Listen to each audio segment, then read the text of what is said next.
औज़ुबिल्लाहिमिनश्शैतानिर्रजीम बिस्मिल्लाहिर्रहमानिर्रहीम। I am your chemistry teacher Shahzeb Kiyani और आज हम लोग डिस्कस करेंगे test for functional groups. Test for identification of functional groups में सबसे पहले हम डिस्कस करेंगे test for identification of unsaturation. Unsaturation के बारे में याद रखिएगा कि अनसैचुरेशन होती है carbon to carbon double bond या फिर carbon to carbon triple bond के जरिए। Carbon to carbon double bond मौजूद होता है अल्कीन्स में और कार्बन टू कार्बन मैं यहाँ लिख देता हूँ, it is present in alkenes और ये मौजूद होता है अल्केन्स में, सॉरी अल्काइंस में। तो ये चेक करने के लिए अल्कीन्स और अल्काइंस को टेस्ट करने के लिए हम लोग करते हैं दो टेस्ट, जिसमें पहला टेस्ट है bromine water test. Bromine water test की अगर मैं बात करूं तो इसमें एक पिंच, एक चुटकी ऑर्गेनिक कंपाउंड की डाली जाती है 2 centimetre cube of carbon tetrachloride में और उनको एक टेस्ट ट्यूब में डालकर उसमें ब्रोमीन वाटर ऐड कर दिया जाता है। जैसे हम ब्रोमीन वाटर उसमें ऐड करते हैं तो ब्रोमीन का जो कलर है वो डिस्चार्ज हो जाता है। ब्रोमीन का कलर डिस्चार्ज होने की वजह से हम ये आइडेंटिफाई कर लेते हैं कि the given compound is unsaturated hydrocarbon. जैसा कि आप देख सकते हैं आपके पास स्क्रीन में ये टेस्ट और इसकी इक्वेशन मौजूद है कि जैसे ही हम ब्रोमीन वाटर को ऐड करते हैं किसी ऐसे हाइड्रोकार्बन में जिस पर डबल बॉन्ड मौजूद है, तो डबल बॉन्ड की मौजूदगी की वजह से इस डबल बॉन्ड के अक्रॉस इस कार्बन पे और इस डबल बॉन्ड के अक्रॉस इस कार्बन पे एडिशन हो जाती है ब्रोमीन की और ब्रोमीन इसके साथ अटैच हो जाती है, कंज्यूम हो जाती है, जिससे ब्रोमीन का जो अपना कलर है, अब ब्रोमीन के कलर की अगर हम बात करें तो ब्रोमीन का जो कलर है वो होता है रेडिश ब्राउन। ठीक है, तो इसका जो रेडिश ब्राउन कलर है, ये रेडिश ब्राउन कलर डिस्चार्ज हो जाता है, डीकलोराइज हो जाता है। अब ये टेस्ट अल्कीन या अल्काइन तो देते हैं लेकिन अल्केन ये टेस्ट नहीं देते। इसका मतलब है कि जब ब्रोमीन को अल्केन में ऐड किया जाता है तो इसमें किसी भी तरह का कोई कलर चेंज नहीं होता, लेकिन जब ब्रोमीन को अल्कीन में ऐड किया जाता है तो इसका कलर चेंज हो जाता है और ब्रोमीन डीकलोराइज हो जाता है। ब्रोमीन के डीकलोराइज होने से ये आइडेंटिफाई हो जाता है कि अनसैचुरेटेड हाइड्रोकार्बन्स मौजूद है। हम बात करते हैं नेक्स्ट टेस्ट की, जिसे हम कहते हैं बेयर्स टेस्ट।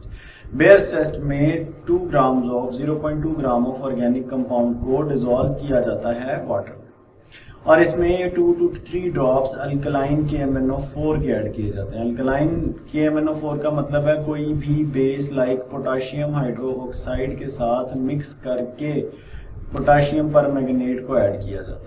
इसे सोल्यूशन बनाकर इसको शेक किया जाता है, जिससे जो पिंक कलर है, जो पर्पलिश पिंक कलर है, वो डीकलोराइज हो जाता है और अनसैचुरेटेड हाइड्रोकार्बन कंफर्म हो जाता है। हम बात करते हैं बेयर्स रिएजेंट की। तो बेयर्स रिएजेंट में आप देख सकते हैं कि it is basically a hydroxylation. Reaction का नाम है हाइड्रोक्साइलेशन। हाइड्रोक्साइलेशन में एडिशन हो जाती है हाइड्रोक्सल ग्रुप की। ठीक है, hydroxylation is the addition of hydroxyl group. तो हाइड्रोक्साइलेशन में एडिशन हो जाती है, हाइड्रोक्सो का मतलब है जी OH ग्रुप। ठीक है, और लेशन रिप्रेजेंट कर रहा है एडिशन को, तो it is the addition of hydroxyl group.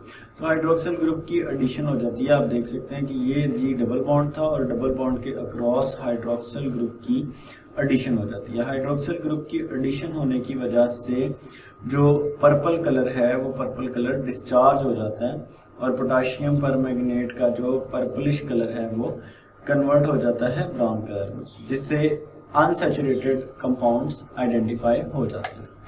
हम बात करते हैं अल्कोहल्स के फंक्शनल ग्रुप की। अल्कोहल्स के फंक्शनल ग्रुप को OH फंक्शनल ग्रुप कहा जाता है और इसको टेस्ट करने के लिए हम 2 टेस्ट इस्तेमाल करते हैं, जिसमें पहला टेस्ट है सोडियम मेटल टेस्ट। सिंपली 2 से 3 सेंटीमीटर क्यूब ऑर्गेनिक कंपाउंड को एक टेस्ट ट्यूब में लिया जाता है। याद रखें वो टेस्ट ट्यूब ड्राई होनी चाहिए। अगर वो मॉइस्ट टेस्ट ट्यूब हम यूज़ करेंगे तो मॉइस्ट टेस्ट ट्यूब में मौजूद वाटर के साथ सोडियम रिएक्शन करके उसको शैटर कर देते हैं। सिंपली एक टेस्ट ट्यूब में अल्कोहल ऐड किया जाता है और उसके अंदर सोडियम मेटल डालते ही हाइड्रोजन गैस इवॉल्व होती है। मिसाल के तौर पर आप देख सकते हैं कि एक टेस्ट ट्यूब लेकर उस टेस्ट ट्यूब के अंदर अल्कोहल ऐड किया जाता है। अल्कोहल ऐड करने के बाद हम इसमें सोडियम के पीसेज ऐड कर देते हैं। जब इसमें सोडियम के पीसेज ऐड किए जाते हैं तो सोडियम रिएक्ट करता है अल्कोहल के साथ और एक गैस प्रोड्यूस कर देता है। जो गैस यहाँ प्रोड्यूस होती है, this gas is hydrogen. Hydrogen gas travel करती है इस डिलीवरी ट्यूब में और इसको ओवर द वाटर कलेक्ट किया जाता है। हाइड्रोजन गैस को आइडेंटिफाई करने के लिए फ्लेम टेस्ट किया जाता है। जब हाइड्रोजन गैस बर्न होती है तो एक पॉप साउंड प्रोड्यूस होता है, जिससे ये कंफर्म हो जाता है कि गिवन गैस इज हाइड्रोजन। बात करते हैं नेक्स्ट टेस्ट की, जो है एस्टर फॉर्मेशन टेस्ट। याद रखें, जहां पर भी एस्टर मौजूद होते हैं, एस्टर में हमारे पास हमेशा अगर एस्टर को हम स्मेल करें तो एस्टर की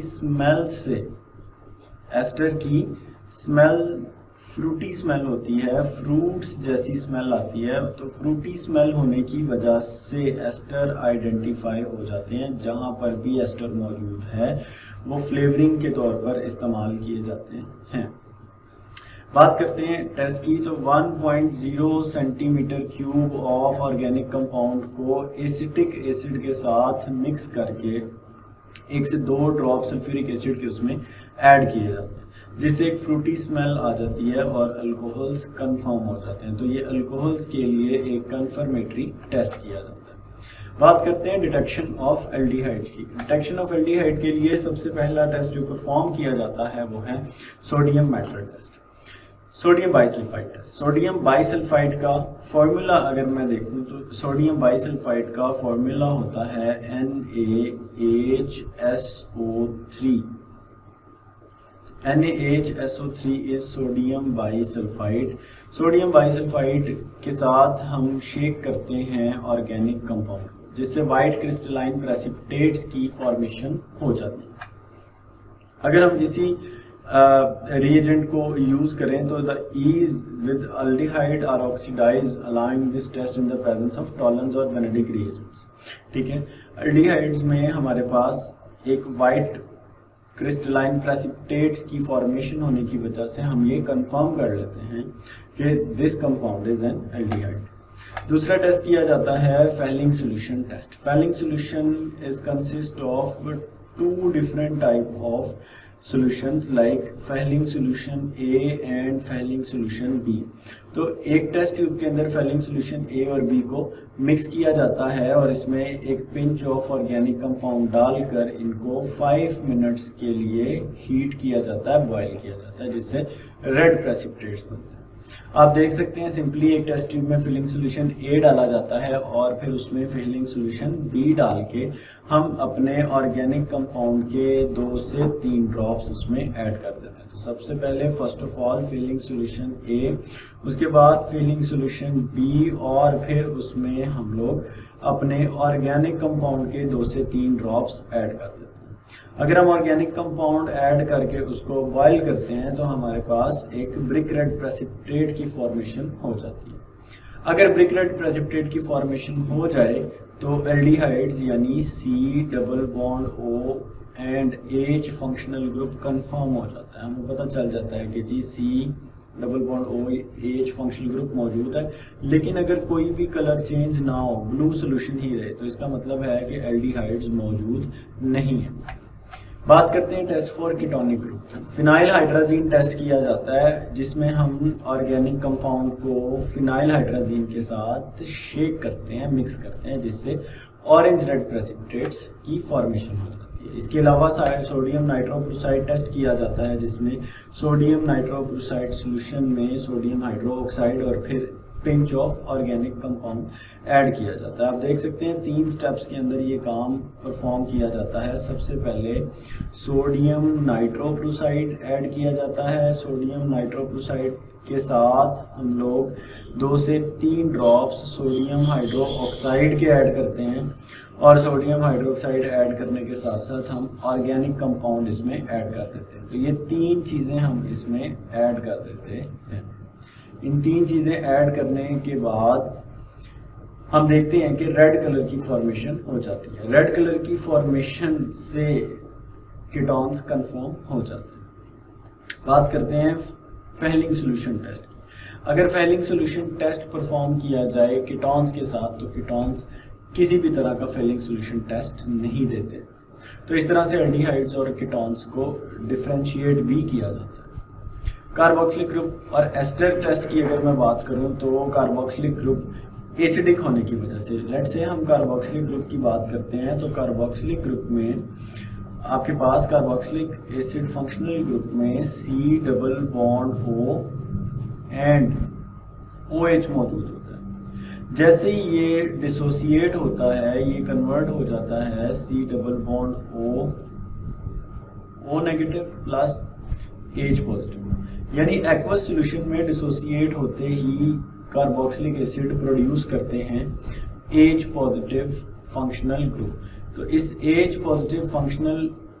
H पॉजिटिव की हाइड्रोजन आयन की फॉर्मेशन की वजह से जो कार्बोक्सिलिक एसिड के एक्वस सॉल्यूशन हैं वो एसिडिक हो जाते हैं। और आपने एसिड्स की प्रॉपर्टीज में ये पढ़ा हुआ है कि एसिड्स की ये प्रॉपर्टी है वो ब्लू लिटमस को रेड कर देते हैं। तो जो आपके पास ब्लू लिटमस सॉल्यूशन आता है, ब्लू लिटमस सॉल्यूशन को कार्बोक्सिलिक एसिड रेड में कन्वर्ट कर देते हैं। तो ब्लू लिटमस सॉल्यूशन रेड में कन्वर्ट हो जाता है, जिससे कार्बोक्सिलिक एसिड कन्फर्म हो जाता है। बात करते हैं जी, जब लिटमस टेस्ट परफॉर्म किया जाता है तो लिटमस टेस्ट की परफॉर्मेंस के दौरान आप देख सकते हैं कि ब्लू लिटमस पेपर रेड में कन्वर्ट हो जाता है, जिससे कार्बोक्सिलिक एसिड कन्फर्म हो जाता है। तो एसिड्स का जब भी लिटमस टेस्ट किया जाता है, ये ब्लू लिटमस को रेड लिटमस में कन्वर्ट कर देते हैं। और इसी तरह से बेसिस जो है वो रेड लिटमस को ब्लू में कन्वर्ट करते हैं, जबकि न्यूट्रल का ब्लू या रेड लिटमस पे किसी भी किस्म का कोई इफेक्ट नहीं होता। अगर हम बात करें सोडियम बाइकार्बोनेट टेस्ट की, जो कार्बोक्सिलिक एसिड के लिए किया जाता है, तो सोडियम बाइकार्बोनेट टेस्ट में ऑर्गेनिक कंपाउंड के अंदर 5% सोडियम बाइकार्बोनेट ऐड किया जाता है।